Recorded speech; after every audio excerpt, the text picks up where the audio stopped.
Hello बच्चे, कैसे आप लोग? पिछले लेक्चर्स आप देख लिए हैं। हमने एक बहुत ही अच्छा चैप्टर का शुरुआत कर दिया था जो कि फाउंडेशन कोर्स के हिसाब से बहुत ही इंपॉर्टेंट है। कौन सा चैप्टर हमने शुरू किया था? कौन सा chapter? Yes, scalar and vector. So हमने फिजिकल क्वांटिटी को डिफाइन किया था। क्या है फिजिकल क्वांटिटी? फिजिकल क्वांटिटी वो है जिसके द्वारा हम कोई भी एक फिजिकल सिचुएशन को एक्सप्लेन कर सकते हैं, हम एक्सप्रेस कर सकते हैं, है ना? सो फिजिकल क्वांटिटी को हमने दो टाइप में डिवाइड किया था। कौन सा? यस, सही सोच रहे हैं, स्केलर एंड वेक्टर। स्केलर क्या है, वेक्टर क्या है, दोनों में डिफरेंस क्या है, यह आपको बताया गया था। सो थोड़ा सा मैं इसको समराइज करके फिर हम आगे बढ़ जाएंगे आज के क्लास में। सो स्केलर वो है जो कि सिर्फ मैग्नीट्यूड के द्वारा एक्सप्रेस होता है, और वेक्टर वो है जिसको एक्सप्रेस करने के लिए मैग्नीट्यूड भी चाहिए और डायरेक्शन भी चाहिए, है ना? जैसे कि मास क्या है? स्केलर। बट फोर्स क्या है? वेक्टर। मास को एक्सप्रेस करने के लिए डायरेक्शन का रिक्वायरमेंट नहीं है, जबकि फोर्स को एक्सप्रेस करने के लिए डायरेक्शन का रिक्वायरमेंट है। विदाउट डायरेक्शन हम फोर्स को पूरी तरह से एक्सप्रेस नहीं कर सकते, है ना? यस। तो इस तरीके से हमने डिफाइन किया दोनों क्वांटिटी को, और उसके बाद हम वेक्टर को कैसे रिप्रेजेंट किए थे, क्या आपको याद है? वेक्टर को हम एक एरो के द्वारा रिप्रेजेंट करेंगे, जिसमें एरो का जो हेड है ना, एरो हेड क्या देगा? डायरेक्शन। यस। और एरो का लेंथ क्या देगा? Magnitude. So length of arrow represents magnitude and arrow head represents direction. ये आपको बताया गया था, है ना? यस। उसके बाद हमने क्या किया था कि जैसे कि जो डायरेक्शंस होते हैं उनको हमने एक्सप्रेस किया था। आप तो जानते हैं, ईस्ट, वेस्ट, नॉर्थ, साउथ, और भी कुछ डायरेक्शंस याद कीजिए, वो सारे हमने एक्सप्रेस किए थे। क्या आपको याद है कि नॉर्थ ईस्ट बोलने के लिए वो जो एंगल है ना, वो 45 डिग्री होना चाहिए। इस छोटी छोटी चीजें जो बताया गया था उसको बिल्कुल ध्यान में रखना। और फिर हमने दोनों वेक्टर के बीच में एंगल कैसे डिटरमाइन होता है उसके बारे में भी डिस्कस किया था। How to determine angle between two vectors. आप तो स्कूल में दो लाइन के बीच एंगल निकालते हैं, पर लाइन और वेक्टर में डिफरेंस है। क्या डिफरेंस है? डायरेक्शन में डिफरेंस है। जब भी आप एंगल डिटरमाइन करते हैं तो आपको डायरेक्शन को ध्यान में रखते हुए एंगल डिटरमाइन करना चाहिए। इसलिए आपको मैंने क्या बोला था? क्या बोला था? याद कीजिए, याद कीजिए। ये बोला गया था कि angle between two vectors is determined in between their directions, है ना? आपको याद होगा कि अगर ये दो वेक्टर है, ये दो वेक्टर है, सो ये अगर ए वेक्टर है, ये बी वेक्टर है, या कोई भी दो वेक्टर है, so this will be angle between two vectors. ये बोला गया था। जब भी हम एंगल डिटरमाइन करते हैं, हेड हेड, ये देखो हेड है, ये हेड है, ये क्या है? एरो का टेल है। सो आपको क्या जॉइन होता हुआ दिख रहा है? क्या जॉइन होता हुआ दिख रहा है? टेल से टेल मिला हुआ है ना? इसलिए मैं आपको लास्ट बोला था कि टेल से टेल मिलाना। सो जब टेल से टेल मिला देंगे, सो ये एक डायरेक्शन बन जाएगा, ये एक डायरेक्शन बन जाएगा, और हम एंगल डिटरमाइन कर लेंगे बिटवीन देयर डायरेक्शंस। ये आपको बोला गया था कि you have to measure angle between two directions. Tail से टेल मिलाना। यस। सो ये भी आपको बताया गया था। उसके बाद हमने धीरे धीरे कुछ टाइप ऑफ वेक्टर के बारे में डिस्कस किए थे। कौन सा टाइप, कौन सा टाइप्स हमने डिस्कस किया था? यस, आप सही सोच रहे हैं, कई सारे टाइप्स हमने डिस्कस किए थे।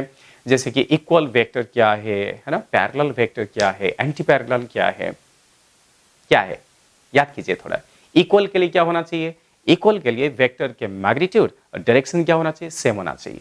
पैरेलल के लिए क्या होना चाहिए? सिर्फ डायरेक्शन सेम होना चाहिए। एंटी पैरेलल के लिए डायरेक्शन अपोजिट होना चाहिए, है ना? यस। कोलिनियर के लिए सारे वेक्टर एक लाइन पे होना चाहिए। कोप्लानर के लिए सारे वेक्टर एक प्लेन में एक्ट होना चाहिए।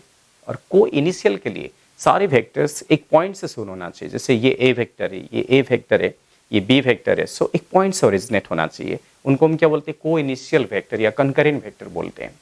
फिर हमने जीरो वेक्टर का बात किया था। और फाइनली हमने एक बहुत ही इंपॉर्टेंट टाइप ऑफ वेक्टर का बात किया था। कौन सा वेक्टर का बातें किया था? याद कीजिए, उसका नाम क्या था? उसका नाम था यूनिट वेक्टर, है ना?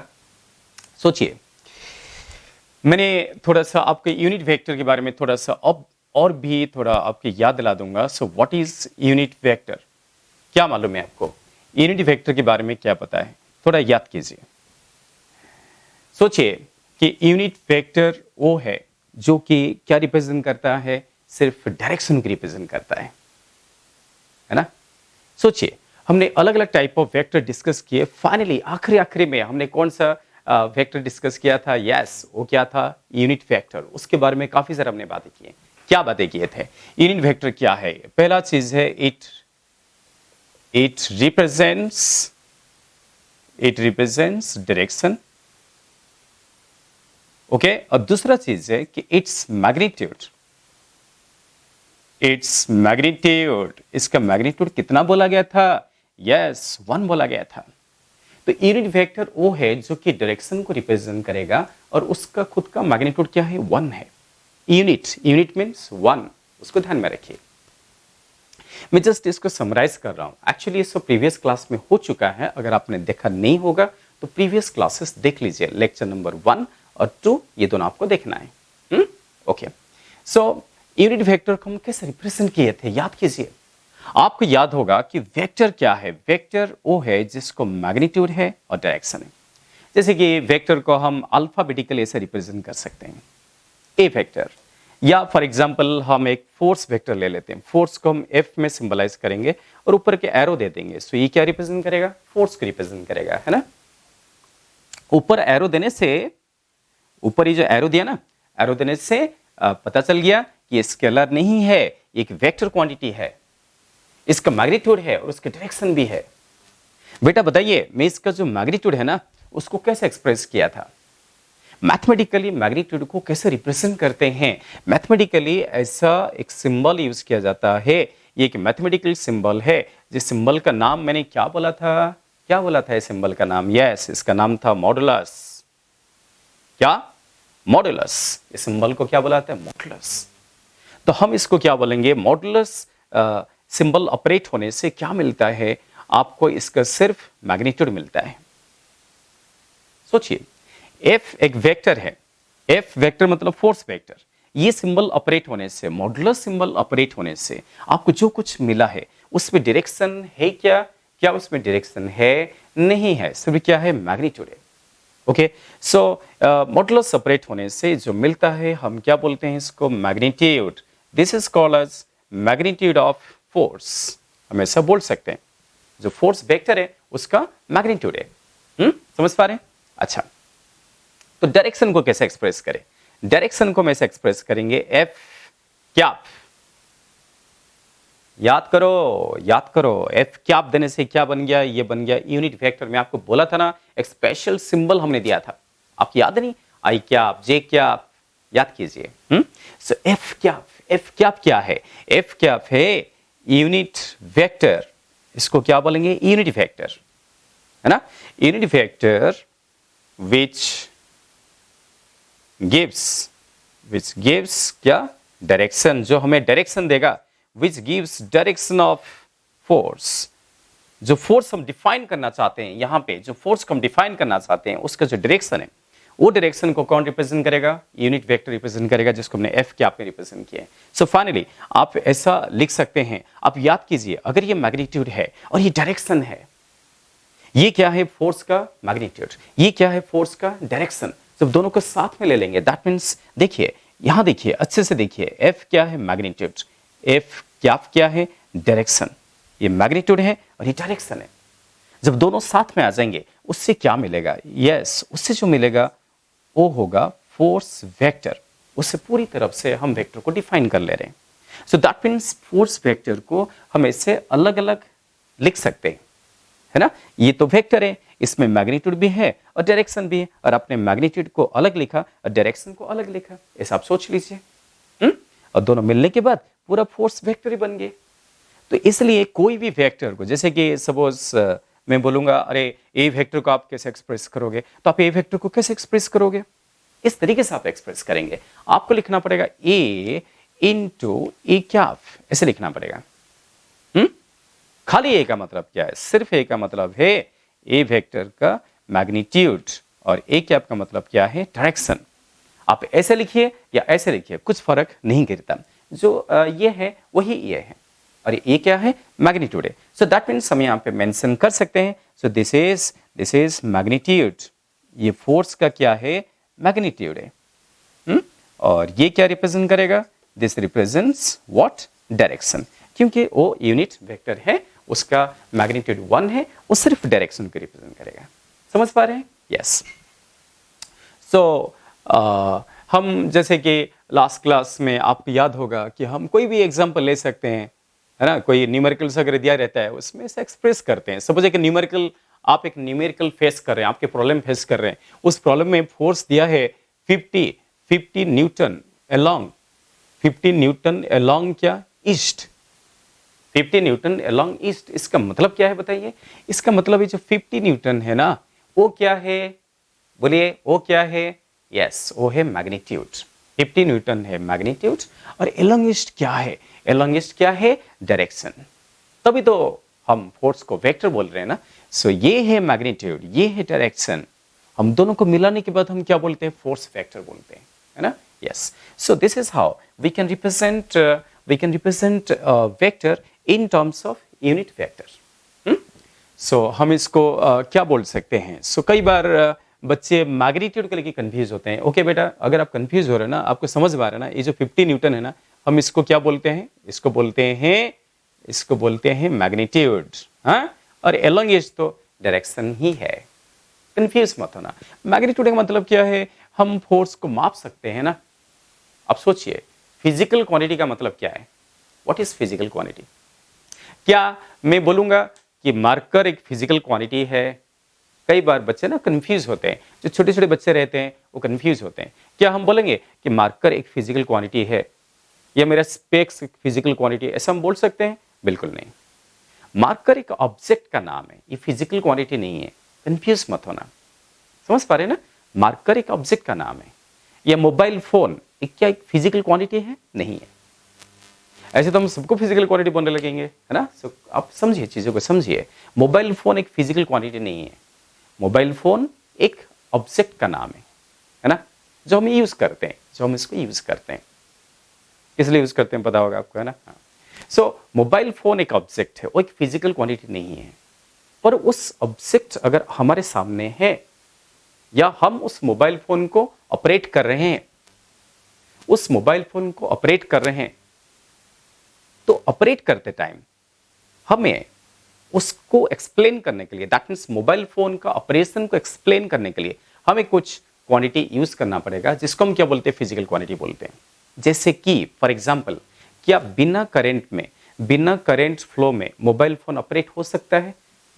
आप सभी बच्चे आजकल के टाइम के बच्चे हो, आजकल के टाइम के बच्चे हो, आपको सब कुछ पता है, आप सब जानते हैं। सिर्फ अपने अंदर वो क्यूरियोसिटी डेवलप कीजिए, पढ़ाई का क्यूरियोसिटी डेवलप कीजिए। बोलिए, मोबाइल फोन जो है उसको ऑपरेट करने के लिए क्या करंट चाहिए? यस, बिल्कुल चाहिए। बिना सर्किट में कैसे मोबाइल फोन ऑपरेट होगा? मोबाइल फोन में बैटरी किस लिए यूज हो रहा है? आप बच्चे सोचिए, बिना बैटरी में कैसे फोन काम करेगा? सो मोबाइल फोन में बैटरी किस लिए यूज हो रहा है? बैटरी है, उसमें सर्किट है, इलेक्ट्रिकल सर्किट है, करंट फ्लो हो रहा है ना? सो बिना करंट में मोबाइल फोन ऑपरेट नहीं हो सकता। तो जो करंट है ना, करंट एक फिजिकल क्वांटिटी है। Current is a physical quantity, हम इसको माप सकते हैं।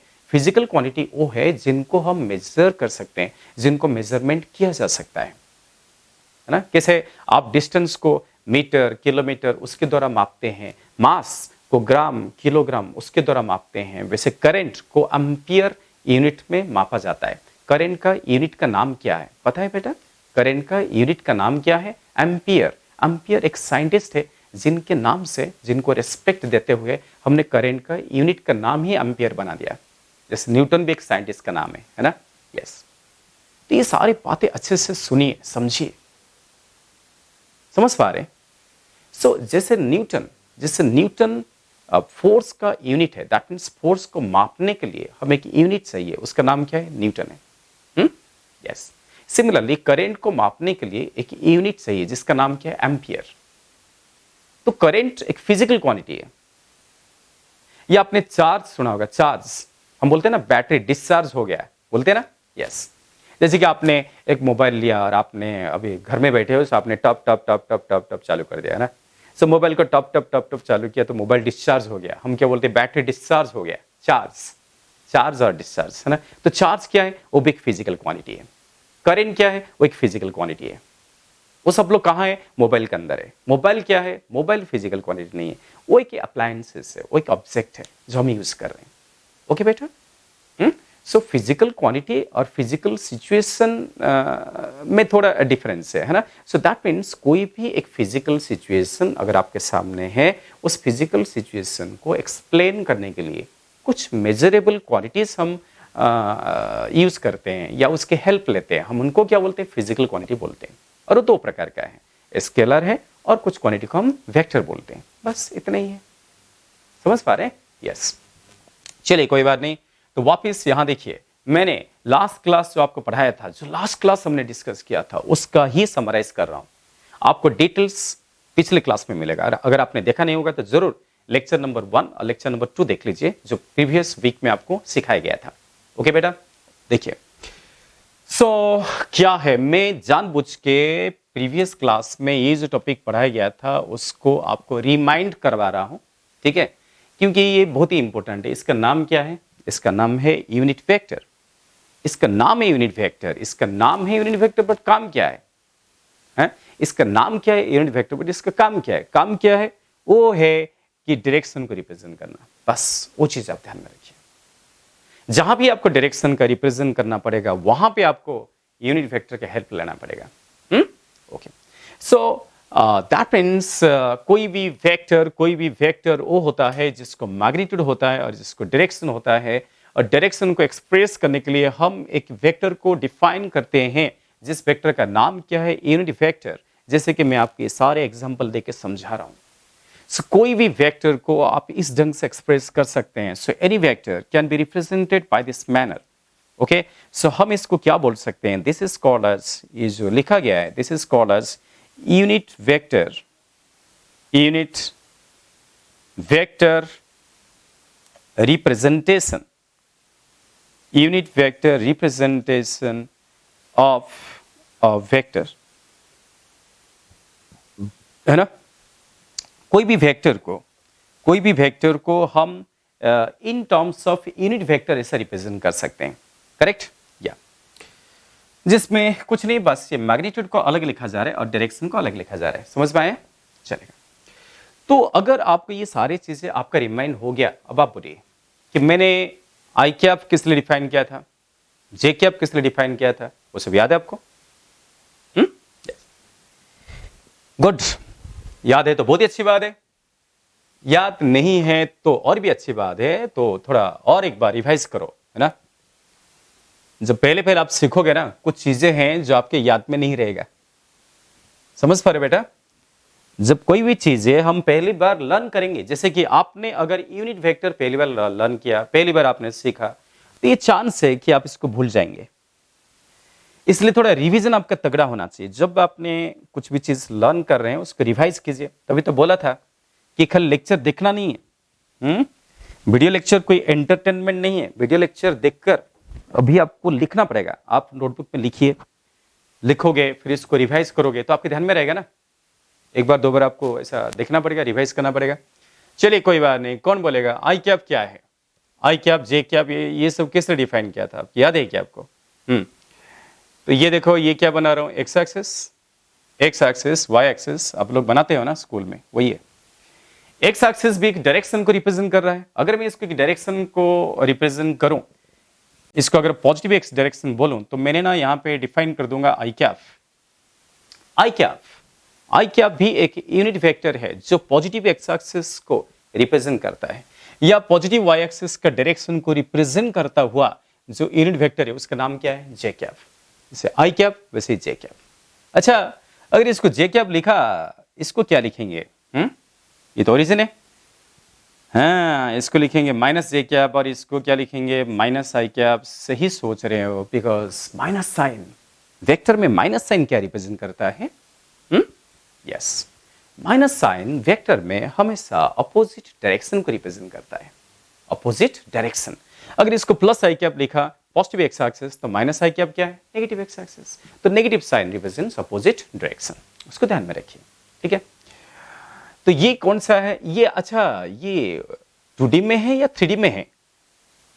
समझ पा रहे हैं? ये 2 डायमेंशन में है या 3 डायमेंशन में, बता सकते हैं? यस, ये तो 2 डायमेंशन में है, बिकॉज आपको एक ही प्लेन में दिख रहा है. ये प्लेन है. ये प्लेन का नाम क्या है पता है? X axis, Y axis. X axis Y axis. थोड़ा सा आपको मैथमेटिक्स को याद करना पड़ेगा। ये जो प्लेन आपको दिख रहा है this is called as X Y plane. इसको मैं क्या लिखूंगा, एक्स वाई प्लेन। थोड़ा मैथ सोचो, एक्स वाई प्लेन, ये एक प्लेन में है, ये एक प्लेन में है। समझ पा रहे हैं? इस एक्स वाई प्लेन में आपको 4 क्वाड्रेंट दिख रहा है, 4 quadrant, first quadrant, second quadrant, third quadrant and fourth quadrant, है ना। सो फर्स्ट क्वाड्रेंट में एक्स भी पॉजिटिव और वाई भी पॉजिटिव, ये तो पता होगा आपको। इस क्वाड्रेंट में क्या होगा, वाई पॉजिटिव होगा बट एक्स क्या होगा, नेगेटिव होगा। थर्ड क्वाड्रेंट में क्या होगा, एक्स भी नेगेटिव और वाई भी नेगेटिव। और फोर्थ क्वाड्रेंट में क्या होगा, एक्स पॉजिटिव और वाई नेगेटिव। भी आप ध्यान में रखिए, हैं, ठीक है। तो ये सारी छोटी छोटी चीजें हैं, छोटी छोटी चीजें हैं, बट आपको काम आएगा ना। चलिए कोई बात नहीं। अगर ये 2D में, 2 डायमेंशन में यूनिट वेक्टर को रिप्रेजेंट किया, वैसे 3D भी है, 3 डायमेंशन भी है, वो आपको सोचना पड़ेगा। 3 डायमेंशन के बारे में आपको क्या पता? आजकल क्या है, हम क्या बोलते हैं 2D picture, 3D picture, 3D movie आ गया, है ना। हम क्या बोलते हैं 3D मूवी आ गया। 3D मूवी का मतलब क्या है, 3 डायमेंशन का मतलब क्या है? 3 डायमेंशन के लिए कितने एक्सेस चाहिए? ये कितने एक्सेस है? ये 2 एक्सेस है। 2 एक्सेस के द्वारा आपने प्लेन को एक्सप्रेस किया, बट आपको स्पेस को एक्सप्रेस करना है। ये जो स्पेस है, जो 3 डायमेंशनल स्पेस है, उसके लिए कितने एक्सेस चाहिए? बताइए कितने एक्सेस चाहिए? यस, आपको 3 एक्सेस चाहिए। तीनों एक्सेस कैसे होना चाहिए? यस, कैसे? आपके यहाँ पे दिख रहा है ना, एक्स और वाई जो है म्यूचुअली परपेंडिकुलर है। जैसे एक्स वाई को परपेंडिकुलर है, वैसे वाई जेड को भी क्या होगा, परपेंडिकुलर होगा। तीनों एक्सेस का हम नाम दे देंगे। तीनों एक्सेस का नाम क्या देंगे? X axes, Y axes and Z axes. कैसे होंगे वो एक्सेस? मुझे और एक मार्कर लेना पड़ेगा। मेरे पास 2 मार्कर है, और एक मार्कर मैं कलेक्ट कर लूंगा। सो यहाँ पे एक मार्कर दिख रहा है। सो देखिए, तीसरा मार्कर आ गया है। देखो बच्चे, काफी इंटरेस्टिंग भी है और आपके काम की चीजें भी हैं, ठीक है ना। कंफ्यूज मत होना। सोचिए, ये कौन सा मार्कर? रेड। और ये कौन सा मार्कर? Blue marker. ये कौन सा है? Black marker. चलेगा, कोई बात नहीं। मैं इसको ना आपकी तरफ किया। रेड मार्कर किस तरफ है? आपकी तरफ है, ओके। और ये है रेड मार्कर, और मैंने एक्सेस को ऐसे बनाना चाहता हूं। देखो, ये देखिए, आपको कैसे दिख रहा है? ये तीनों डायरेक्शन कैसे दिख रहे हैं? थोड़ा समझ पा रहे हैं आप? यस। तो ऐसा कुछ है। मैं बाद में बोर्ड में बनाऊंगा, अभी बोर्ड में बना दूंगा तो आप कंफ्यूज हो जाओगे, है ना। बिकॉज खुद बोर्ड क्या है, बोर्ड तो 2D में है ना। बोर्ड किस में? ये जो व्हाइट बोर्ड आपको दिख रहा है, ये किस में? 2D में है। तो इसमें मुझे 3D दिखाना आपके लिए डिफिकल्ट है, बट मैं कोशिश करूंगा बढ़िया से आपको दिखाने के लिए, है ना। बट उससे पहले आप रियली देख तो लो ना, एक्सेस कैसे होते हैं। ऐसे होते हैं। ये कौन सा? सपोज हमने इसको एक्स एक्सिस मान लिया। ये कौन सा एक्सिस है? X axis. ये कौन सा है? Y axis. तो ये कौन सा होगा? Z axis.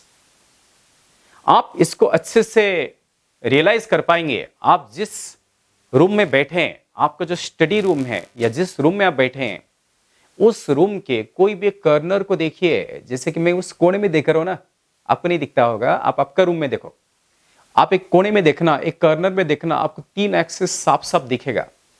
3 एड्स को 3 एक्सिस बना सकते हैं। आप जो जिस रूम में बैठे हैं, अगर वो एक क्यूबॉइड है, आपको रूम को हम क्या बोलेंगे? क्यूबॉइड। बचपन में सीखा क्या नहीं है सब? क्यूबॉइड क्या है, क्यूब क्या है, ट्रेपेजियम क्या है, प्रिज्म क्या है, पढ़ो ना। तो आप अभी जिस रूम में बैठे हैं वो रूम कौन सा है? क्यूबॉइड है क्या नहीं? उस क्यूबॉइड के कोने में देखो, वहां पे आपको 3 एक्सिस ध्यान में आएगा, और तीनों एक्सिस ना म्यूचुअली परपेंडिकुलर होंगे। एक्स वाई के साथ 90 डिग्री एंगल बनाएगा, वाई जेड के साथ 90 डिग्री एंगल, और एक्स जेड के साथ भी 90 डिग्री एंगल। वो दिख रहा है ना यहाँ पे, वही चीज मैं आपको दिखा रहा हूँ, ओके। यस। आखिर में नॉलेज क्या है? नॉलेज है अपने आजू बाजू की चीजों को सीखना, सराउंडिंग को सीखना, नेचर को सीखना। नेचर में जो एक्टिविटीज हो रहे हैं, जो दिख रहे हैं, वो दिख रहे क्यों दिख रहे हैं, इसे जो हो रहे तो क्यों हो रहे, उसको समझना। यही तो पढ़ाई है ना, है? और फाउंडेशन का मतलब क्या है? फाउंडेशन का तो एक्सक्लूसिवली यही मतलब है कि चीजों के बारे में जानकारी हासिल करना। आपके सामने जो कुछ हो रहा है वो क्यों हो रहा है, उसके पीछे का लॉजिक क्या है, उसके पीछे का लॉज क्या है, उसको ढूंढना। इसलिए आपको क्यूरियस होना पड़ेगा। आपके अंदर क्यूरियसिटी भर भर के रहना चाहिए। समझ पा रहे ना? यस। देखो, और एक बार देखो, ये है कौन सा एक्सिस, ये एक्स एक्सिस, ये कौन सा एक्सिस, वाई एक्सिस, ये कौन सा एक्सिस, जेड एक्सिस। आपको साफ साफ दिख रहा है ये कैसा है, देखो थोड़ा घुमा के दिखा रहा हूं कैसा है, ये एक्सिस कैसे है, कैसे है। सो एक्स को वाई क्या है, परपेंडिकुलर, एक्स एक्सिस और वाई एक्सिस आपस में 90 डिग्री एंगल बना रहे हैं। एक्स वाई को परपेंडिकुलर, वाई जेड को परपेंडिकुलर, और जेड एक्स को क्या है, परपेंडिकुलर। और इनका प्लेन दिख रहा है, यहां तो आपको एक ही प्लेन दिख रहा था, 2D में आपको एक ही प्लेन दिख रहा था, मैंने इसको क्या बोला था, x Y plane. But 3D में दिख रहा है आपको, 3D में क्या एक प्लेन है, नहीं, यहां पे कौन से प्लेन आएंगे, ओके बेटा समझ पा रहे हैं, ये एक्स एक्सिस, ये वाई एक्सिस, तो ये एक प्लेन आएगा। ये कौन सा प्लेन है, इस प्लेन का नाम आप क्या बोलेंगे, थोड़ा हिल जा रहे हैं ये। सो ये कौन सा प्लेन है, एक्स वाई प्लेन। जिस प्लेन में एक्स और वाई एक्सिस होंगे हम इनको क्या बोलेंगे, एक्स वाई प्लेन। और जिस प्लेन में वाई और जेड होंगे ये वर्टिकल प्लेन, ये कौन सा, वर्टिकल, इस प्लेन को क्या बोलेंगे, वाई जेड प्लेन। ये कौन सा प्लेन है, वाई और जेड। देखा, इस प्लेन में वाई एक्सिस है और जेड एक्सिस है, तो इस प्लेन को क्या बोलोगे, वाई जेड प्लेन, है ना। सिमिलरली और एक प्लेन ऐसा है, ये कौन सा प्लेन है, ये है एक्स जेड प्लेन, क्योंकि इस प्लेन में एक्स एक्सिस है और जेड एक्सिस है, एक्स जेड, जेड एक्स, तो ये कौन सा प्लेन है, एक्स जेड प्लेन है। तो कितने प्लेन आपको दिख रहा है यहां पे, कितने प्लेन आप इमेजिन कर सकते हैं, 3 प्लेन। इमेजिनेशन बहुत इंपॉर्टेंट है, इमेजिन करो, और 3D के बाद आएगा तो थोड़ा स्ट्रांगली इमेजिन करना पड़ेगा। आपको मालूम है आइंस्टाइन क्या बोले थे, आइंस्टाइन बोले थे कि imagination is the source of knowledge, है ना, imagination is the source of knowledge. कुछ चीजें हम देख के इमेजिन करते हैं, कुछ चीजें आंखें बंद करके भी इमेजिन करते हैं, आप कैसे भी इमेजिन कीजिए, वही नॉलेज का सोर्स है। बिना इमेजिनेशन में आप चीजों को रियलाइज नहीं कर पाएंगे, है ना। एक्सटर्नल लोग जो आपको नॉलेज दे रहे हैं वो तो आपको कोऑपरेट कर रहे हैं, गाइड कर रहे हैं, बट खुद सोचना, खुद इमेजिन करना, वही सोर्स ऑफ नॉलेज है ना।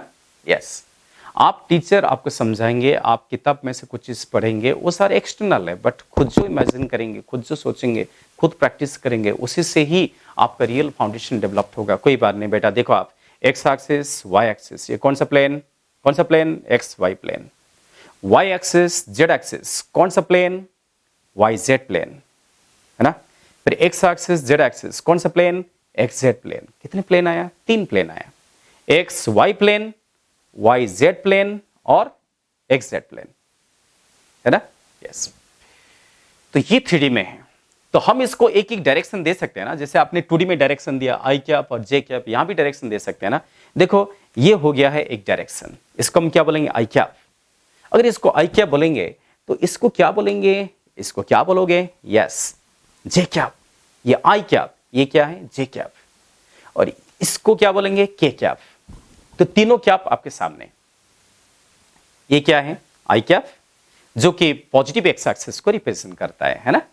ये क्या है, जे कैप, जे कैप क्या करेगा, पॉजिटिव वाई एक्सिस को रिप्रेजेंट करेगा। ये क्या है, के कैप, जैसे आई जे, इसका नाम क्या है, के है, के कैप, ये पॉजिटिव जेड एक्सिस को रिप्रेजेंट कर रहा है। और ये सभी के नेगेटिव साइड भी है, मतलब ये अगर आई कैप हुआ तो ये क्या होगा, माइनस आई कैप। ये अगर जे कैप हुआ तो उस तरफ क्या होगा, माइनस जे कैप। ऊपर अगर के कैप हुआ तो नीचे क्या होगा, माइनस के कैप, है ना। यस, तो आगे अगर आई कैप है, आगे अगर आई कैप है तो पीछे क्या होगा, माइनस आई कैप, है ना। आपके लेफ्ट को आपके लिए राइट होगा, आपके राइट को अगर जे कैप है तो लेफ्ट को क्या होगा, माइनस जे कैप। ऊपर अगर के कैप है तो नीचे क्या होगा, माइनस के कैप। सबके माइनस साइन भी है, तो इसको बोलते हैं 3 डायमेंशनल डायरेक्शंस या 3 डायमेंशनल रिप्रेजेंटेशन। ठीक है, वंस ये आपको समझ में आया, अभी बेटा आप यहां देखिए, इसको हम यहां पे भी रिप्रेजेंट करना चाहेंगे। सो केयरफुली देखिए, सो दैट इसमें कैसे हम रिप्रेजेंट कर सकते हैं। सो 3 डायमेंशन में मैं रिप्रेजेंट करना चाहता हूं। सो क्या मैं ऐसा रिप्रेजेंट कर सकता हूं, ये देखो, ऐसा ना मैंने यहां पे एक्सेस बनाया, ये मेरे डिफिकल्ट है, ये मेरे लिए डिफिकल्ट है, क्योंकि मैं बोर्ड में एक 2 डायमेंशनल सरफेस में मैं 3D में रिप्रेजेंट करना चाहता हूँ, है ना। थोड़ा आप इमेजिन करो, X axis Y axis. Okay बच्चों, देखो आप दोनों में डिफरेंस देख लीजिए। इसको कर लिया मैंने, क्या डिफरेंस फील हो रहा है? वहां क्या लिख रहा हूं मैं? 2 डायमेंशन। यहां क्या लिखा गया है? 3 डायमेंशन। सो आपको क्या डिफरेंस फील हो रहा है? क्या आपको ये जो डायग्राम है इसको देखकर एक 2 डायमेंशनल फीलिंग्स आ रहा है, 2 डायमेंशनल सेंसेशन आ रहे हैं इसको देख के? और क्या इसको देखकर आपको 3D वाला सेंसेशन आ रहा है? क्या ये कुछ 3 डायमेंशनल रिप्रेजेंटेशन जिससे दिख रहा है? यस। जब मैं इसको देख रहा हूं या आप देख रहे हैं, ये ना एक क्यूबर्ड जैसे दिख रहा है, दिख रहा है ना? हाँ, मैं वहां पे बनाना चाहूंगा तो वहां क्यूबर्ड नहीं बनेगा। 2D में मैं क्यूबर्ड नहीं बना सकता। 2D में ना मैं ऐसा रेक्टेंगल बना सकता हूं। अगर इसका इक्विवेलेंट यहां बनाऊंगा तो कैसे बनेगा? रेक्टेंगल बनेगा, बनेगा ना।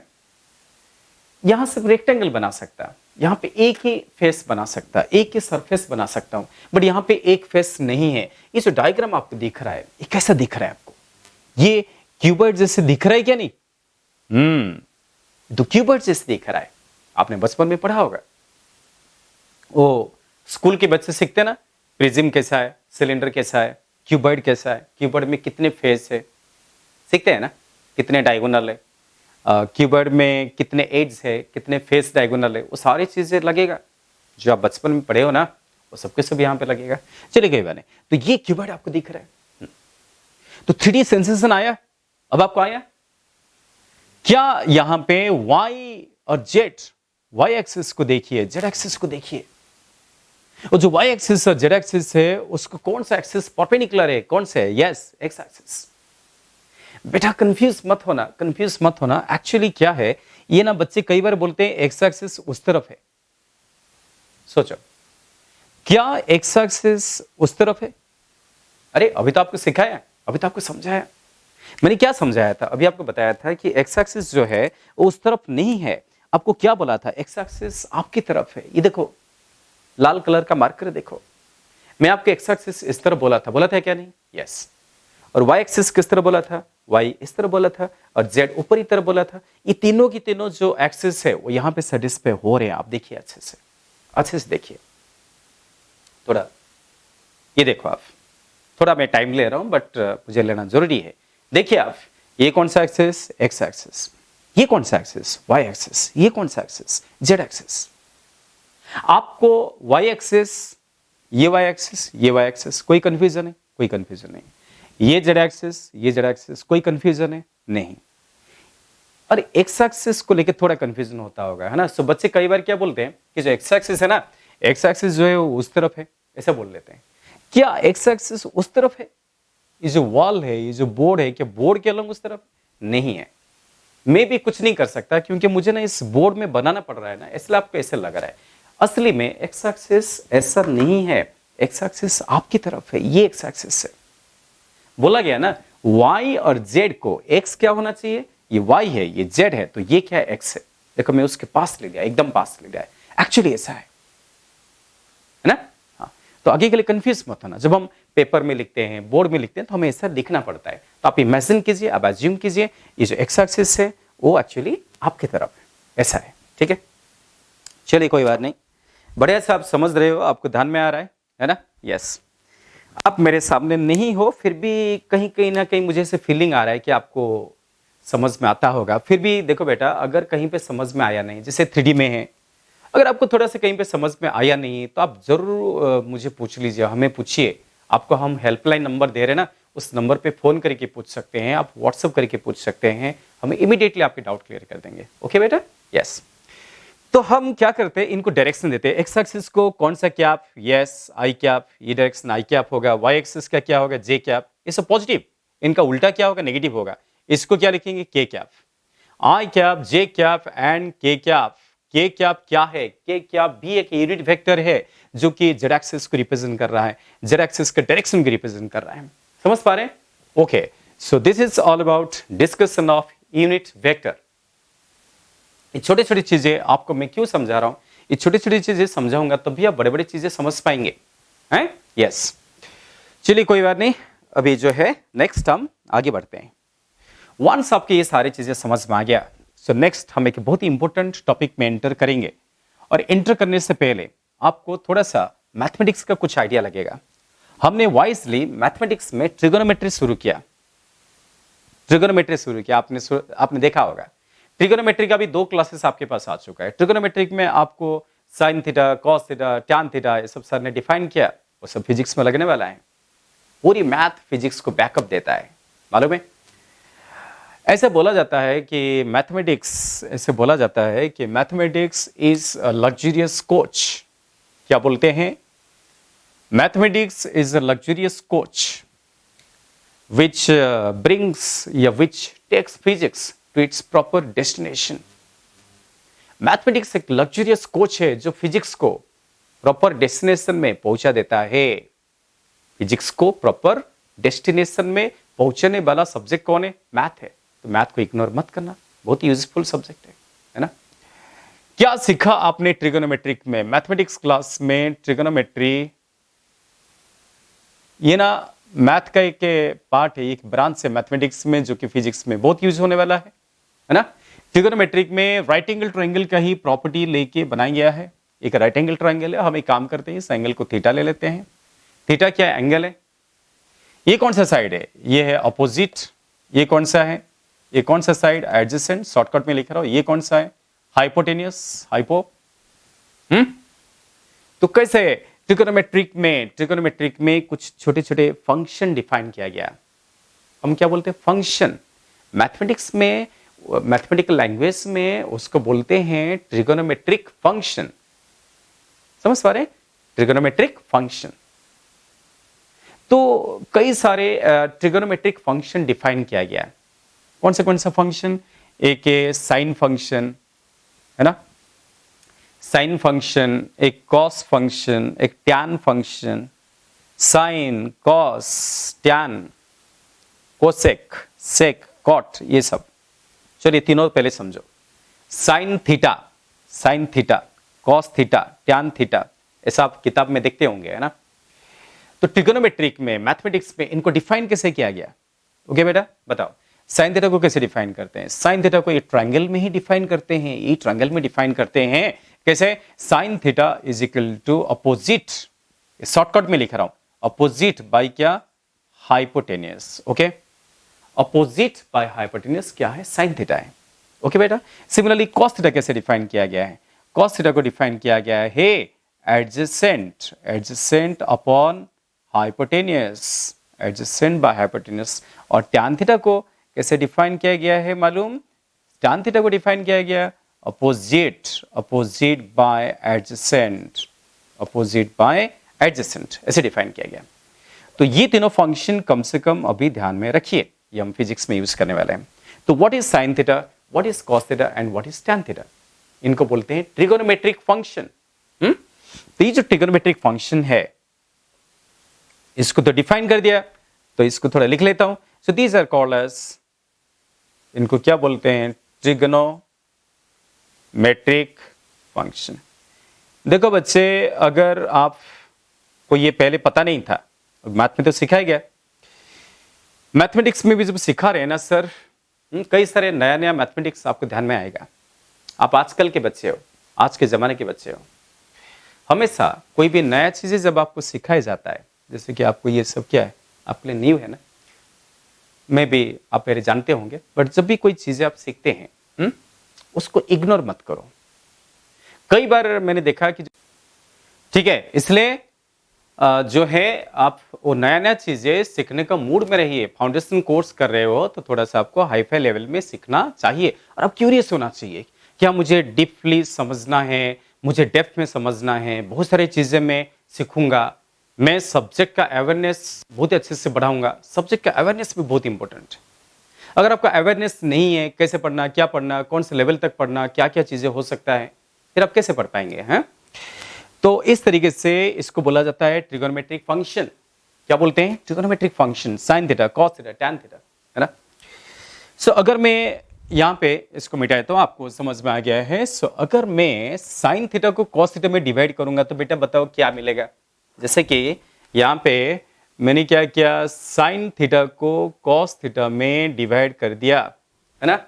तो जब साइन को कॉस में डिवाइड कर दिया हूं, सो यहां देखिए साइन का मतलब क्या है, अपोजिट बाय हाइपोटेनियस। कॉस का मतलब क्या है, एडजेसेंट, है ना, एडजेसेंट बाय हाइपो।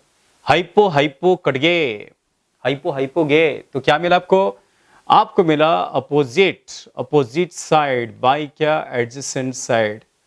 अरे अपोजिट बाय एडजेसेंट को मैंने कैसे डिफाइन किया था, टैन थीटा, तो इसका मतलब है sine theta by cos theta is equal to tan theta.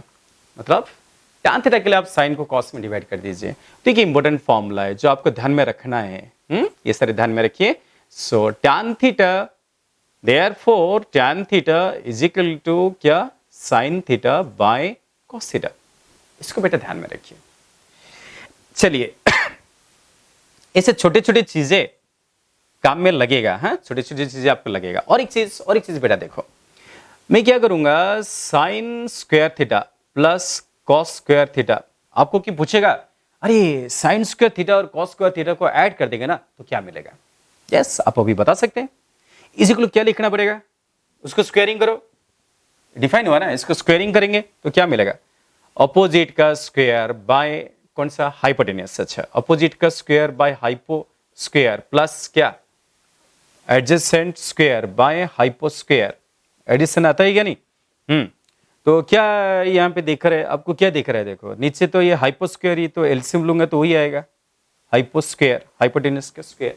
ऊपर क्या आएगा, ऊपर आएगा अपोजिट का स्क्वायर प्लस एडजेसेंट का स्क्वायर।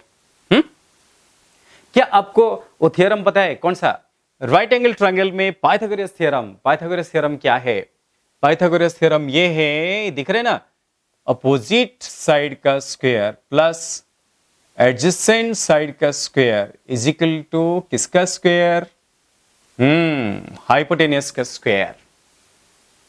पता है, सबको पता है कि opposite square plus adjacent square is equal to hypotenuse square. इस थ्योरम का नाम क्या है, पाइथागोरस थ्योरम। बहुत बड़ा मैथमेटिशियन थे पाइथागोरस, उन्होंने दिया था, है ना। तो इसलिए क्या हो जाएगा, ये opposite square plus adjacent square is hypotenuse square. अरे ऊपर भी हाइपोटेनियस का स्क्वायर, नीचे भी हाइपोटेनियस का स्क्वायर, तो हाइपो स्क्वायर कट तो क्या मिला, 1। अरे एक बहुत अच्छा फॉर्मूला हमें मिल गया है ट्रिगोनोमेट्रिक में, हमें और एक अच्छा फॉर्मूला मिल गया है। कौन सा formula, sine square theta plus cos square theta is equal to 1। इसको बेटा ध्यान में रखना, ये फिजिक्स में यूज होने वाला है। Sine square theta plus cos square theta is equal to 1, इसको ध्यान में रखिए। Tan theta is equal to sine theta by क्या, कॉस थीटा। यस, चलो कोई बात नहीं, थोड़ा सा आपको ट्रिगोनोमेट्रिक का आइडिया दे दिया, थोड़ा आइडिया दिया जो फिजिक्स में लगेगा फाउंडेशन कोर्स में। अब अगर आपके ये सब बैकग्राउंड मैंने बना लिया, अब हम धीरे धीरे चलते हैं एक बहुत इंपॉर्टेंट प्रोसेस की तरफ चलते हैं, बहुत इंपॉर्टेंट ऑपरेशन। इंपॉर्टेंट ऑपरेशन, इसको मिटा दो, यस, एक बहुत इंपॉर्टेंट ऑपरेशन है, उसको हम स्टार्ट कर देंगे। और इस पूरी चैप्टर का जो सबसे इंपॉर्टेंट टॉपिक आपके हिसाब से, फाउंडेशन कोर्स के हिसाब से, वो मैं शुरू कर देता। उसका नाम पता है क्या, उसका नाम है वेक्टर एडिशन। मैंने आपको पिछला क्लास में बोला था कि हम ये टॉपिक लर्न करने वाले हैं। ओके, ये टॉपिक लर्न करने से पहले कुछ बैकग्राउंड बनाना था, वो हम बना चुके हैं। So now we will start the important topic which is called as vector addition. Vector addition क्या है? आप बोलेंगे अरे सर हमको एडिशन सिखा रहे हैं, हम तो एडिशन पहले ही सीखा था। बच्चे कई बार ये सोचते हैं ये क्या फाउंडेशन कोर्स में एडिशन सिखाने लगे, पर एडिशन जो आपने बेटा जो एडिशन सीखे हैं वो बचपन में सीखे थे, है ना। वो कौन सा एडिशन था? बचपन में आपने जो एडिशन सीखा था वो कौन सा था? क्या वो वेक्टर एडिशन था या स्केलर एडिशन था? कौन सा एडिशन था? वो स्केलर एडिशन था। अब एक बच्चे को मैंने पूछा कि अरे 27 केजी को ना 35 केजी में ऐड करो, इसको ऐड कर दो। तो बच्चे ने फटाफट करके आंसर बता दिया। उसने बोला कि अरे एक आंसर, मुझे बोला कैसे किया आपने, कैसे आपने एडिशन किया? तो उसने कहानी बताया। उसने बोला कि 7 को 5 में ऐड किया, 7 + 5 = कितना, 12। उसने 2 लिखा और 1 कैरी ले लिया, और 1 कैरी लेने के बाद फिर उसने 3 को 2 में ऐड कर दिया। 3 + 2 कितना होता है, 5, 5 + 1 6। उसने बोला कि सर ये दोनों को एडिशन करने के बाद हमें वैल्यू जाएगा 62 किलोग्राम। ओके, तो ये जो एडिशन उसने किया है, ये कौन सा एडिशन है, किलोग्राम किसका है, ये तो मास का एडिशन हो रहा है। और मास को मैंने क्या बताया था, स्केलर या वेक्टर। मास क्या है, स्केलर है या वेक्टर है? Yes, mass is a scalar. तो ये जो स्केलर का एडिशन हुआ है, जो आपने बचपन में किया था, याद करो, उसके लिए भी कुछ रूल्स था या नहीं? आपने ये रूल को फॉलो करके एडिशन किया था। ये जो एडिशन आप सीख चुके हैं वो क्या है, स्केलर एडिशन है ना? छोटे टाइम लग रहा था क्या नहीं, छोटे टाइम रूल जैसे लग रहा था क्या नहीं, बताओ, लग रहा था क्या नहीं? यस, आपको क्या लग रहा था, अरे इसको इसमें ऐड करूंगा, ये लिखूंगा, ये कैरी लूंगा, फिर इसको ऐड करूंगा, वो सब कुछ रूल जैसे ही था। यस, सही है, सही है, रूल जैसे ही है, रूल ही से है। ये जो रूल्स है ना, ये स्केलर एडिशन का रूल्स है। बट आपको क्या सिखाया जाएगा, वेक्टर एडिशन। वो कैसे आप सीखेंगे? वेक्टर एडिशन में और ये स्केलर एडिशन में फर्क क्या है, डिफरेंस क्या है? डिफरेंस तो बहुत बड़ा है, बहुत बड़ा डिफरेंस है कि वेक्टर को डायरेक्शन होता है, स्केलर को डायरेक्शन नहीं होता। मास को कभी डायरेक्शन कर ही नहीं सकते। मैं बोलूंगा कि आपके मास क्या है, आप बोलोगे मेरे मास 50 केजी अलोंग वेस्ट है, फिर मैं हंसने लगूंगा, मैं बोला ये क्या बोल रहे, 50 केजी अलोंग वेस्ट बोल रहे, है ना? तो मास को एक्सप्रेस करने को डायरेक्शन चाहिए क्या, नहीं चाहिए। वो स्केलर है तो स्केलर जैसे ऐड होगा, पर फोर्स ऐसे नहीं होगा, फोर्स ऐसा एडिशन नहीं होगा। सोचिए, हम एक काम करते हैं कि छोटा सा कहानी आपको सुना देते हैं। सपोज क्या हुआ कि आप खड़े हैं, जैसे कि शायद मैंने लास्ट क्लास लिया था, याद करो लास्ट क्लास, यस मुझे याद आ रहा है मैंने लिया था कि आप बीच में खड़े थे। सपोज आप बीच में खड़े हो, हैं ओके, एक बच्चा है वो बीच में खड़ा हुआ है और इसको खींचतान चालू हो गया। इधर से कौन खींच रहा था, मैंने लास्ट क्लास बोला था क्या, इधर से ना आपके जो पप्पा है वो आके आपको खींचना चालू कर दिए। देखो पप्पा आपको खींच रहे हैं। उन्होंने आपके ऊपर जो फोर्स लगाया उसको मैं F1 ले लेता हूं। ये डायरेक्शन कौन सा है, ईस्ट, आपको तो पता है ना direction, east west north south, ये ईस्ट है ये नॉर्थ है, इसे पता है आपको ना, ईस्ट वेस्ट नॉर्थ साउथ। तो पप्पा ने आपको खींचा, आपको कितना फोर्स लगा के खींचा। सपोज आपके ऊपर जो फोर्स उन्होंने एग्जर्ट किया वो है 50 न्यूटन, 50 न्यूटन फोर्स लगाया। ओके, अब आप बीच में खड़े हैं, क्या हुआ कि ये जो फोर्स फादर लगा रहे हैं, जिसे पापा को 50 न्यूटन फोर्स में खींच रहे हैं, उसको देख के जो है मम्मी जो है वो गुस्सा हो गए। मम्मी जो है उधर से आगे, और मम्मी आके आपके ऊपर और भी जबरदस्त फोर्स लगाया। सपोज आपके मम्मी जो है आपके ऊपर F2 फोर्स लगाया और गुस्से होने की वजह से वो उनका ताकत बढ़ गया और उन्होंने एकदम 200 न्यूटन फोर्स लगाया। ऐसा नहीं, जस्ट एग्जांपल के लिए ले रहा हूं। हाँ ओके बेटा, सो पप्पा ने कितना लगा, ये देखो आपके पप्पा जो है ना आपके ऊपर 50 न्यूटन फोर्स भी खींच रहे हैं। मम्मी गुस्से हो गए, उनका ताकत बढ़ गया, गुस्से होके ताकतदार हो गए और उन्होंने जो है आपके मम्मी जो है ना उन्होंने आपके ऊपर एकदम 200 न्यूटन फोर्स लगाया, 200 न्यूटन फोर्स। फादर कितना लगा रहे हैं, 50 न्यूटन। सो अब आप बताइए बेटा कि आप किधर जाओगे, आप किस तरफ जाओगे, किसके पास जाओगे, पापा के पास जाओगे या मम्मी के पास जाओगे, किसके पास जाएंगे आप? यस, सही सोच रहे हैं, बात तो सही है, आप मम्मी की तरफ चले जाएंगे। अगर मैं पूछूंगा कि आपके ऊपर नेट फोर्स कितना है, आपके ऊपर नेट फोर्स कितना है, टोटल फोर्स कितना एक्ट हो रहा है, so what is total force which is acting on you, आपके ऊपर टोटल फोर्स कितना एक्ट हो रहा है, क्या आप इसको 250 बोलेंगे? अगर नेट फोर्स को क्या हम 250 न्यूटन बोलेंगे? क्या यह सही होगा? सोचिए, यहां देखो स्केलर एडिशन कैसे होता है। 27 किलोग्राम प्लस 35 किलोग्राम है 62 किलोग्राम। ये कौन सा एडिशन है? ये स्केलर एडिशन है। वहां पे स्केलर एडिशन हो रहा है क्या? फोर्स के स्केलर है, फोर्स वेक्टर है, उसके डायरेक्शन है। तो क्या इस समय जब आपको आपके फादर इधर से खींच रहे हैं, मदर उधर से खींच रहे हैं, पापा 50 न्यूटन फोर्स लगा रहे हैं, मम्मी आपके ऊपर 200 न्यूटन फोर्स लगा रहे हैं, तो आपके ऊपर टोटल फोर्स कितना होगा? क्या टोटल फोर्स 250 होगा? नहीं, ये गलत हो गया है। क्यों गलत हो गया है? कौन सोचेगा? कौन इसके बारे में सोच पा रहा है? क्या आप में से कोई सोच लिए हैं? क्या आप में से कोई सोच लिया 250 न्यूटन गलत है? क्यों गलत है बताओ, क्यों? अगर आप 250 बोल देंगे तो इसका मतलब यह है कि देखो और ये डायग्राम देखो, अगर आपने बोल दिया ना कि हाँ 250 है, सो कैसे बोला? जो बच्चा ये सोच रहा है उसके बारे में मैं थोड़ा और एक एग्जांपल ले रहा हूं। देखो आप बीच में खड़े हो, वही पापा मम्मी आके आपको खींच रहे हैं, इधर से पापा खींच रहे हैं, इधर से मम्मी खींच रहे हैं, दोनों इक्वल फोर्स लगा रहे हैं। जैसे कि पापा जो है ना वो भी 50 न्यूटन फोर्स लगा रहे हैं, मम्मी जो है वो भी 50 न्यूटन फोर्स लगा रहे हैं। देखिए अगर दोनों इक्वल फोर्स लगाएंगे तो आप क्या करोगे? आप क्या करेंगे? आप पापा की तरफ जाओगे या आप मम्मी की तरफ जाएंगे? बताओ। किसके पास जाओगे आप? पापा के पास जाओगे या मम्मी के पास जाओगे? किसके पास जाओगे? जाओगे किसके पास? नहीं ना, नहीं, बिल्कुल नहीं। क्योंकि आप हाथ को जैसे फैला रखे हैं, दैट मीन्स आपके दोनों हाथ ऐसे हैं, दोनों हाथ ऐसा है, एक हाथ राइट को है और एक हाथ लेफ्ट को है। सो राइट हैंड साइड में दैट मीन्स ईस्ट की तरफ 50 न्यूटन और वेस्ट की तरफ 50 न्यूटन। तो ईस्ट की तरफ 50 न्यूटन फोर्स एक्ट हो रहा है, वेस्ट की तरफ 50 न्यूटन फोर्स एक्ट हो रहा है। 50-50 दोनों कैंसिल हो जाएंगे, आप रेस्ट में खड़े रहेंगे, आप मूव नहीं करोगे। दैट मीन्स इस कंडीशन में आपका स्टेट क्या होगा? आपका स्टेट होगा रेस्ट, आप मूव नहीं करोगे। बिकॉज अब राइट को 50 न्यूटन फोर्स लग रहा है और लेफ्ट को भी 50 न्यूटन फोर्स लग रहा है। ओके तो रेस्ट में रहने का मतलब क्या? अगर आप रेस्ट में हो, अगर आप रेस्ट में हो दैट मीन्स आपके ऊपर नेट फोर्स कितना आएगा? टोटल फोर्स कितना लग रहा है? जीरो। जीरो है क्या? नहीं।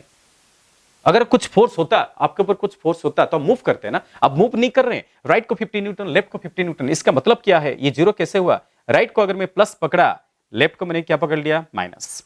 प्लस 50 माइनस 50 तो कितना आ गया? जीरो। प्लस 50 न्यूटन और माइनस 50 न्यूटन कितना आया? जीरो। तभी तो जीरो आया ना। प्लस माइनस साइन किस लिए यूज हो रहा है? आपको बताया गया था कि वेक्टर है, वेक्टर है, डायरेक्शन है, अपोजिट डायरेक्शन के लिए आपको माइनस साइन यूज करना पड़ेगा। सो इसलिए यहां पे नेट फोर्स क्या आएगा? जीरो आएगा। पर इस केस में क्या होगा? इस केस में 250 इसलिए नहीं होगा क्योंकि जो राइट हैंड साइड को जो फोर्स लगा रहा है, हम इसको क्या पॉजिटिव मानते हैं। अगर आप राइट साइड को पॉजिटिव मानोगे तो आपको क्या लिखना पड़ेगा? प्लस 50। पप्पा जो फोर्स लगा रहे हैं ना, इसको प्लस 50 मान लीजिए। तो मम्मी जो फोर्स लगा रहे हैं उसको क्या लिखना पड़ेगा? -200 प्लस 50 और -200। Minus sign represents opposite direction, इसलिए आपके ऊपर टोटल फोर्स कितना लगेगा? -150 न्यूटन। आखिरी में माइनस साइन आया। माइनस साइन क्यों आया? बिकॉज आखिरी में जो नेट फोर्स है उसका डायरेक्शन राइट को है या लेफ्ट को है? लेफ्ट को है। नेगेटिव साइन वही इंडिकेट कर रहा है। So negative sign indicates that जो नेट फोर्स आएगा, आपके ऊपर जो टोटल फोर्स लगेगा उसके डायरेक्शन किधर होगा? टुवर्ड्स लेफ्ट, है ना? यस। तभी तो मम्मी की तरफ चले जा रहे हो ना, बिकॉज टोटल फोर्स उस तरफ है।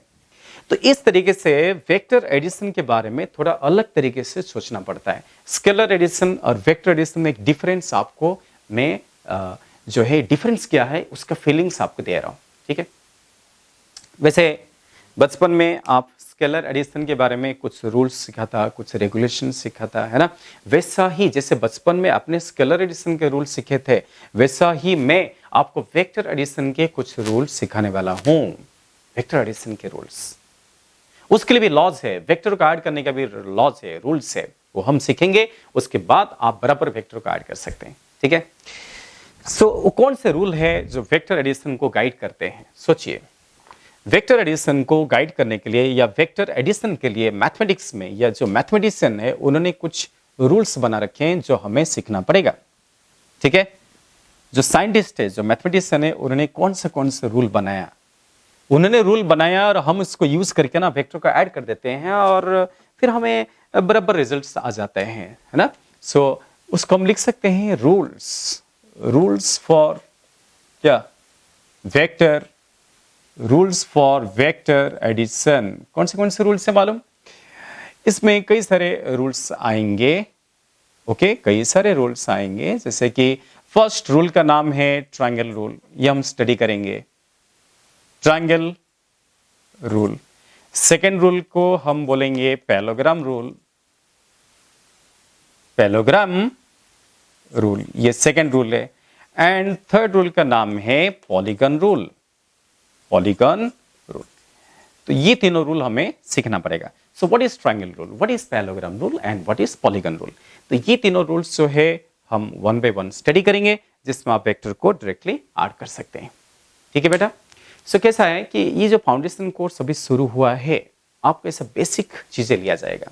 आप में से अगर किसने पहले से वेक्टर पढ़ा होगा तो भी कोई बात नहीं, आपके रिवीजन हो रहा है ना, इसको रिवाइज कीजिए, है ना। कई सारे नया नया चीजें भी आपको सीखने को मिलेगा, ऐसा नहीं है, वेक्टर में ही कई सारे नया नया चीजें आपको सीखने को मिलेगा। ठीक है बेटा। सो अभी हम वेक्टर स्टडी करेंगे, थोड़ा थोड़ा आपका मैथमेटिकल बैकग्राउंड क्रिएट किया जाएगा। ठीक है। सो ये छोटे छोटे मैथमेटिक्स सीखने के बाद हम धीरे धीरे फिजिक्स में एंटर कर लेंगे। आपको मालूम है कि फिजिक्स को पढ़ने के लिए मैथमेटिक्स का बहुत ही इंपॉर्टेंट रोल है, तभी तो हम ये मैथमेटिक्स सीख रहे हैं। हम वेक्टर सीखेंगे, हम कोऑर्डिनेट ज्योमेट्री सीखेंगे, हम कैलकुलस सीखेंगे, कई सारे मैथमेटिक्स जो है ना उसको बेसिक लेवल पे सीखेंगे। पूरा मैथ नहीं सीखेंगे, बेसिक लेवल पे सीखेंगे जितना आपको फिजिक्स को लगेगा। वो सीखने के बाद फिर हम धीरे धीरे फिजिक्स में एंटर कर जाएंगे। ओके, ये आपका सब्जेक्ट का फ्लो रहेगा। समझ पा रहे हैं? यस। जैसे कि आपको बताया गया था कि आप अगर पिछले लेक्चर्स नहीं देखें तो जरूर लेक्चर देख लीजिए। ये सारे लेक्चर 1 बाय 1 लिंक में रहते हैं। 1 देखोगे तो 2 समझ में आएगा, 2 देखोगे तो 3 समझ में आएगा, है ना। सो जब तक अभी लॉकडाउन ऐसे चालू है, हम लोग क्या करेंगे, इस तरीके से लर्निंग चालू कर देंगे। हम वीडियो देख के लर्न करेंगे, समझेंगे, समझ में नहीं आएगा तो हम फोन करके पूछेंगे, है ना। गुरुकुल क्लासेस की तरफ से आपको पूरी तरफ से कोऑपरेट किया जा रहा है, आपके सारे डाउट्स क्लियर कर दिया जाएगा। ठीक है। यस। और अगर आप क्या कीजिए, ये जो चैनल में आप देख रहे हैं ना, इसको सब्सक्राइब कर लीजिए ताकि कुछ अच्छे अच्छे चीज आया तो आपके नोटिफिकेशन में आएगा, है ना बेटा। यस। तो इस तरीके से हमारा पढ़ाई चालू रहेगा। और जैसे ही लॉकडाउन खुल जाएगा उसके बाद फिर हम क्लासरूम में जैसे आमने सामने मिलेंगे, फिर जैसे पढ़ाई हो रहा था वैसे पढ़ाई होगा, डाउट सेशन होगा, सब कुछ वैसे ही होगा। ठीक है। और आपके लिए जो टेस्ट का अरेंजमेंट होगा, जैसे कि अभी मैं आपको आगे का प्रोसेस बता रहा हूँ, आपके जो असाइनमेंट है, आपका असाइनमेंट का PDF आपको आएगा होमवर्क के लिए। अब भी होमवर्क थोड़ा पढ़ाई होने के बाद होमवर्क आएगा, है ना। यस। थोड़ा पढ़ाई होने के बाद आपको होमवर्क आएगा। आपका टेस्ट भी होगा लॉकडाउन पीरियड में, आपका टेस्ट ऑनलाइन मोड पे कंडक्ट किया जाएंगे। ये सारी चीजें हम अरेंज किए। ठीक है। सो कोई बात नहीं, अच्छे से पढ़ाई कीजिए। घर पर जो है, घर पे हैं, घर पर रहिए और अच्छे से पढ़ाई करो। टाइम पास, थोड़ा टाइम पास होगा घर पे, बट ऐसा नहीं है, मैं जैसे बोला था ना, पूरा टाइम पास करोगे तो आपका सब्जेक्ट पीछे हो जाएगा, वैसे नहीं करना है। Yes. Okay, thank you very much. अगले क्लास में हम क्या करने वाले हैं, ये ट्रायंगल रूल, पैरेललोग्राम रूल, ये सारे रूल्स हम स्टडी करने वाले हैं नेक्स्ट क्लास में। ओके बेटा, बाय बाय, थैंक यू।